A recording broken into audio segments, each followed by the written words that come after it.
kansubire kubaramutsa no kubakaze mwese abanywanyi bacu muriko murabana natwe mu makuru n'ibiganiro vya misi yose tuba turiko turabashikiriza n'umwanya bayagezweko ariko aravugwa cane mu gihugu c'u Burundi kuri no munsi higenekerezo rya 10 z'ukwezi kwa kane umwaka 2022 makuru ariko aravurwa mu bimenyesha makuru ivyagiye biratangazwa n'abategetsi ndetse n'andi makuru yose mamutegerezwa kumenya. Ano makuru yacu tuyatangurire mu ntara ya Bubanza. Abasanzwe basengera mw'ishengero Christian Methodiste Episcopale riri ku mutumba wa Rumotomoto muri commune Gihanga kuri uyu w'Imana ntibemerewe kwinjira mu rusengero. Abarongoye y'intwaro ku mutumba bategetse ko uburirongoye yosambura ihema risakaje isengero bamusaba kubanza gutunganya ibijanye n'amategeko hamwe no kuriha amafaranga asigaye ku buguzi bw'ikibanza bubatsemwo iryo shengero. Imari zatanguye kera iryo hema ryaciye risamburwa ku nguvu bararitwara nk'uko bivurwa n'abari bahari, bakaba bamenyesha ko hari n'abakomeretse nubwo umukuru w'umutumba we avuga ko kwabaye ugukungagurika bisanzwe ko atabakomeretse bikomeye. Muri abo hakaba harimwo urongoye iryo shengero. Urongoye umutumba akabasigura ko yabikoze kubera iryo shengero ridasakaye kandi ko atamategeko arigenga rifise. Iruhande y'ivyo kibanza ryubatsemwo yavuze ko kiri mu matati kuko ngo bataraheza kukiriha. Eric Nizeyimana arongoye iryo shengero we akabavuga ko amategeko ahari akwiye, nayo ivyo kugura ikibanza ngo abarongoye intwaro ntibari kuvyivangamwo kandi ko amafaranga yatanzwe hasigaye igice cayo akaba yaciye yitura ubutungane. Inama rero yajya amatariki yari 14 z'ukwa gatanu 2020 natwebwe niho twogiriye amatora muri General Conference yaciye yasiba.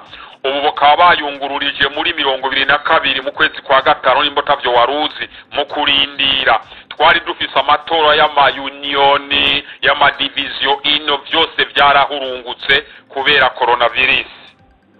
Ariko papa yarakonganije iyo nama akonganya abakardinali asohora ya mategeko ngira ndakubarire. Papa w'Iroma yatangaje kuhereye ubu agomba kubona idini rimwe gusa. Abantu bose bafise amadini kw'isi yabemeye ko bagendiwe bagakorana. Abahuzi bitsina yabahaye ikaze yemeye ko bakorana ari abana b'Imana. Ingingo ya mbere. Ingingo ya kabiri, abakorora inda mw'isi yose bari barakumiwe yababwiye ko bagenda muri Gatolika rikabidini rimwe. Ingingo ya gatatu, abantu bose bahinduye ibitsina barabagore bakaba abagabo, barabagabo bakaba abagore yabemeye ko basengana na Gatolika 100%. Ingingo ya kane, Abisilamu, Abadivantiste, abavuga Yesu, Ababuda, amadini yo mu Bushinwa, abapagani, abakibandwa yarekuye uhereye ubu nibinjire muri Gatolika bagire idini rimwe. Ingingo ya gatandatu, nukuvuga amaleta yose araya Abisilamu, araya Abakirisu, aramaleta y'abapagani yameze gute yemeye gukorana nayo. Ingingo y'indwi, asaba yuko abantu bose bitwa ko basenga n'abadasenga bamukundira agashiraho idini rimwe gusa ritagiramwo ikizira na kimwe. Warongoye mushikawe injira, uryamana na nyoko wawe injira, nukuvuga nta na kimwe kizira. Ingingo y'umunani, umugore ahawe uburenganzira bwo gukora no gushitsa ikirenge aho umugabo agishira hose. Nimba afise abakardinali yavuze ko abakardino bagiye kwinjizwamwo abagore. Aranavuga ati iyi ntebe y'ubupapa ndiko igiye kuba k'umugore ntimutangare.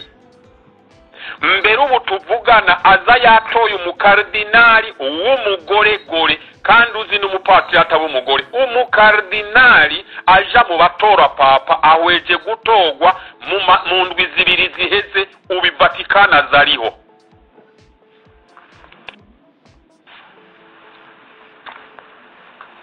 Ingingo y'icumi. Patrick, we wumvise mbarira abantu ko batazi no wibaza ko ari ivyo yarahweje mu cigisho ndasize kuri YouTube narabisiguye abino bose babiye Kirundi narahejeje barabizi mwe mutu kuko mutabishobora ntawo bibakubira n'ibitabo nabikuyemwo n'ingene yavuga byose nasize muri video. Ngiye kuba baranumvise ko bituguruka musubiye kubimbaza ndanatombo yereka ndabivuge uzotanga ya majwi n'ingingo zirimo n'abavyumvise nabi kubita bigende.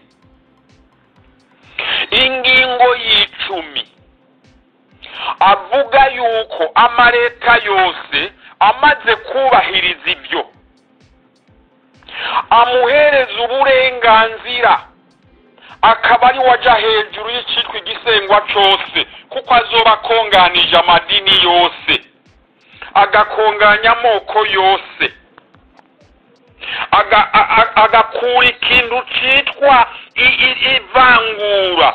Na mwiyo ngingo ya 10 niho yavuze ati iki gitabo citwa Bibiliya kirashaje, nimba Imana ari nziza ari y'urukundo yaduhaye igihe nayo ibwirizwa kujana n'igihe.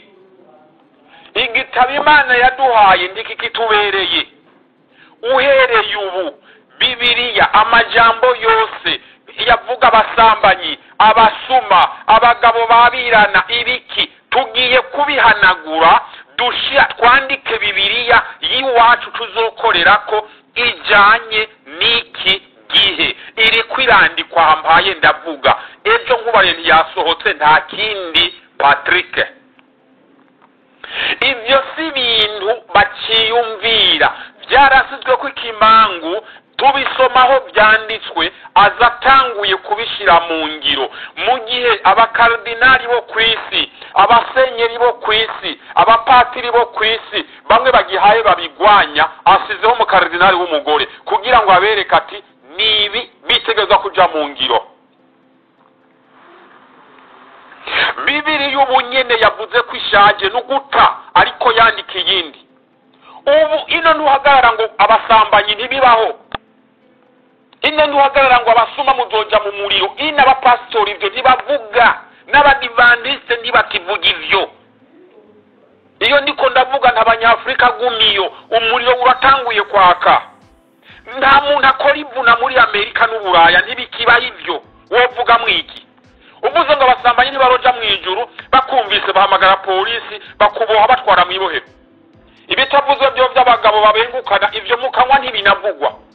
Bahawe uburenganzira busumba n'ubwo abandi basanzwe. Umuvuza kanabimenya mu rurimi naho yomenye icyo uvuze ahamagara polisi baca bakubarira bati uramurenge ya karimbi imyaka 5 mu ibohero. Nta mupasiteri agira ivuriro byaheze kera. Ivyo bigira iwanyu ino ntibivugwa.